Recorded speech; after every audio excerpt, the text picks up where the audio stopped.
Hi, I'm Luann from Rockin Book Reviews, and I'm so happy to have Julie Coulter Bellon here with us today. And we were just talking. Are you related to Catherine Coulter?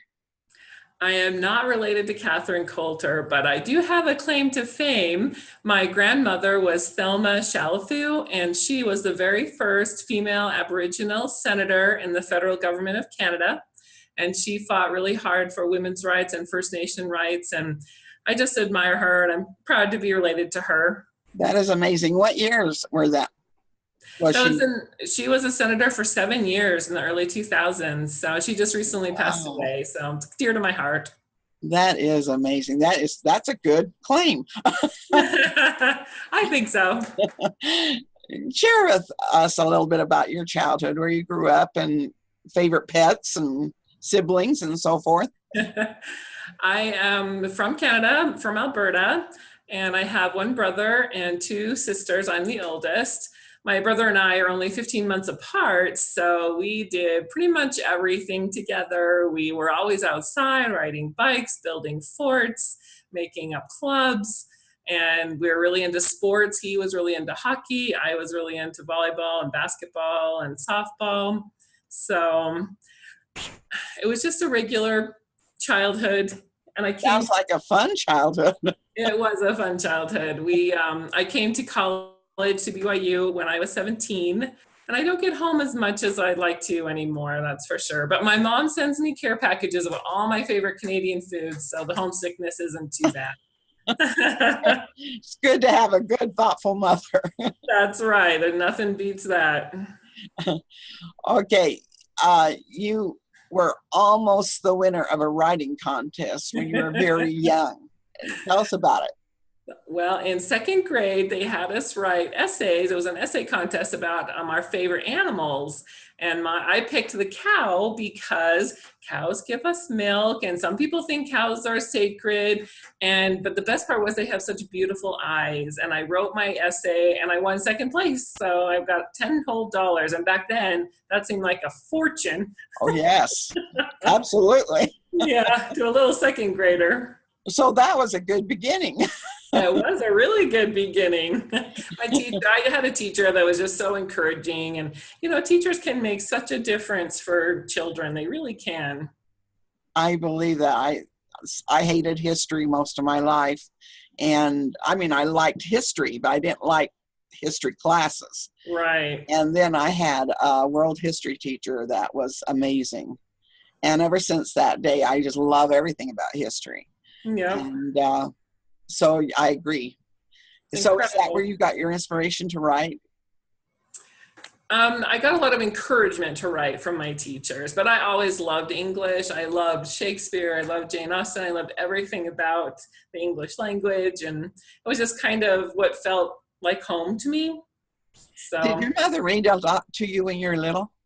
Say that again? Did your mother read a lot to you when you were little? Well, she did read bedtime stories to us, but we moved around a lot, and so I was always the new girl, and I'm a little bit of a shy person. I know you probably won't think that's true, but I really was. So I found all of my friends in books, really. And so, in fact, my mom kept a report card from my second grade school where the librarian had written a note to please remind Julie she can only take out 10 books per week. So that sounds like me. I wonder, that just dawned on me. I wonder if it has something being with kind of feeling lonely, because I was raised out on a farm away from the housing area, and there weren't girls near the other farms had boys. There wasn't very many girls out around where I lived, and I know I just lived in books. So I'm wondering, interesting. Yeah, could be, but it's a lifelong love of reading, that's for sure. But then, I started wanting to make my own stories when I went to Return of the Jedi. And this is going to totally date me, but I'm sitting there in the final scene of Return of the Jedi, and it's that party scene with those little Ewoks. Mm-hmm. And Do you remember that, what I'm talking about? And it should have been Princess Leia and Han Solo's wedding party. I was so bummed that we didn't get the wedding scene. So I went home and I wrote my own alternate ending to Return of the Jedi. Oh, good for you. Oh, man. But it definitely set me on the path, that's for sure, of wanting to write my own stories and read my own stories and share them. That's amazing. You have met someone very popular when you were 12 years old. Can you tell us about it? I did. Princess Diana came on Walkabout with her fairly new husband, Prince Charles, at the time, and she was just barely expecting Prince William. And she came down the concourse or whatever and shook my hand and asked what time it was and if it was always this hot in Canada. And I was just so in awe. She was so beautiful and a little bit fragile, she seemed to me, but just so kind. She had very kind eyes. And I thought to myself, I'm just never going to wash my hand again because she shook it. But of course I did. Don't worry. If it was me, I'd probably get all tongue-tied up. Exactly. I'm impressed that you were able to talk to her. Well, it just was interesting to me how there was like thousands of people there, and she just made you feel like you were the only person that she was there to talk to. I like that. Talent. I've got some cousins that do that. I wish they'd passed it on to me, but they didn't. Okay. Among your favorite activities is teaching. What do you teach? Well, I taught journalism at BYU for 14 years, and I retired from that. And now I teach at conferences. I teach self-editing classes and how to write back cover copy. I teach at my church. I have 8 children, so I feel like I'm trying to teach them, but mostly they teach me, I think, or we're learning together. I have 8 children too. Yeah. We share in that. Exactly. But I know it sounds cliche, but you look way too young to thank you. Have 8 kids and to have taught that long. I love teaching. There's just an energy in the classroom that you can't duplicate anywhere else. And when you're talking about things that you're so passionate about with, Shakespeare and, the classical and what this can mean to us and how we can apply it. And I just love English and teaching it and seeing the students' eyes light up. I was going to say, I bet your students love you too. I hope so. I bet they do. Okay, and you have won awards on 2 books. One was in first place.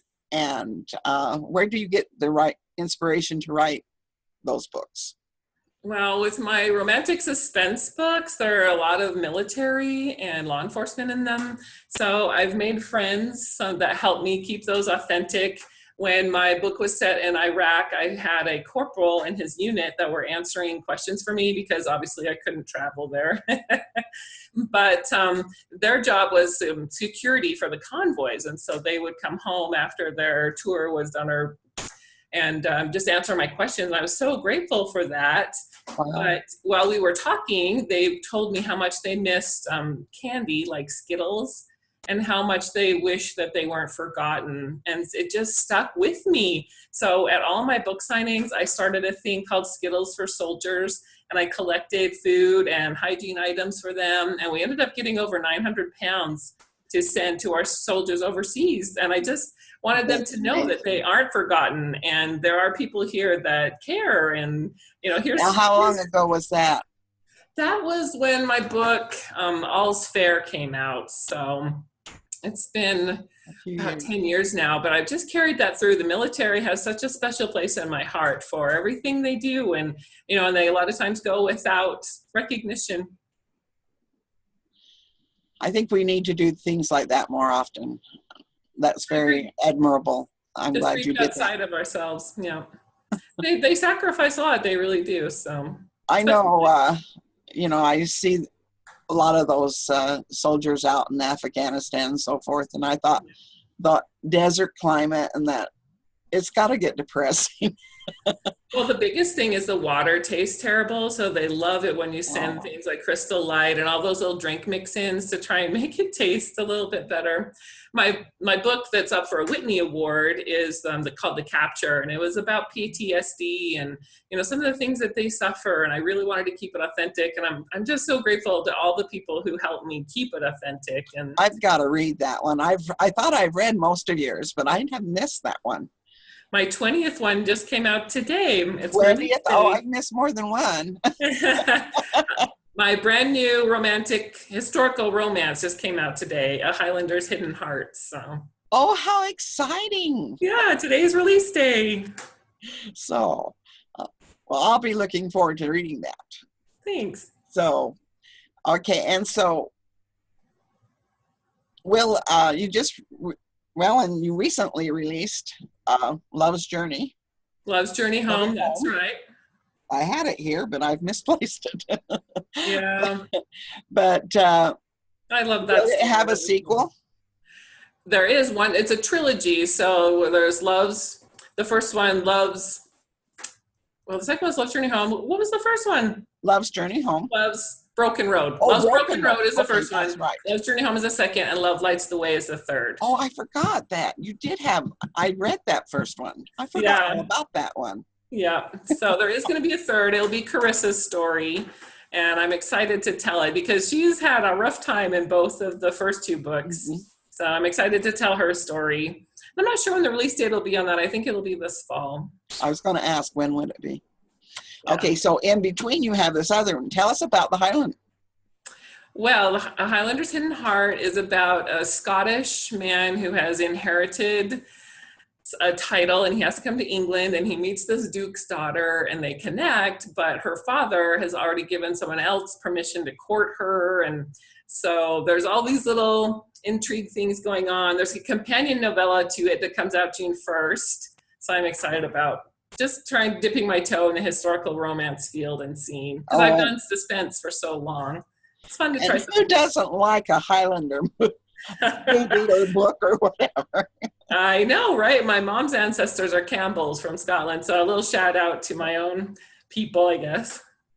I've got, unfortunately, though, I've got a few from Scotland. Most of mine are Irish. So oh, yeah. you cannot get along well. That's right. That's right. Okay. What dreams would you like fulfilled in the next 5 to 10 years?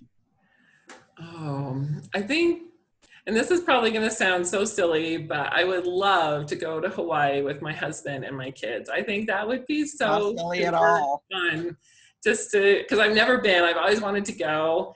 And anyway, that would be one. I think there's not very many things that I really want. I love what I do. I have a great family.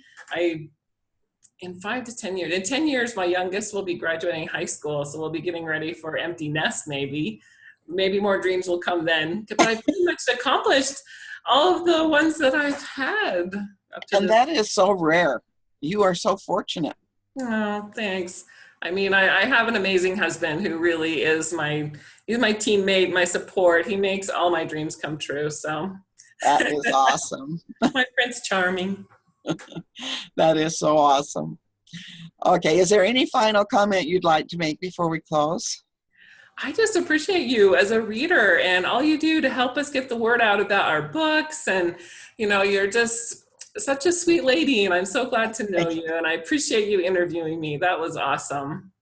Well, I've enjoyed your books, and it's my pleasure to have you on today. Okay, and I hear you got a giveaway you're offering. Yes, I wanted to give the winner's choice that they could pick any one of my print books that they would like, and one more for picking any ebook of mine that they would like. I'm happy to send them to continental US and Canada. So for all my Canadian friends, if you win, I'll send it to you.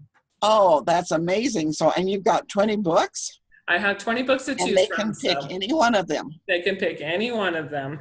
That is fantastic. Thank you so much. Anytime. in closing, we want to encourage all of you to just explore the universe through books. And goodbye for now. Thank you.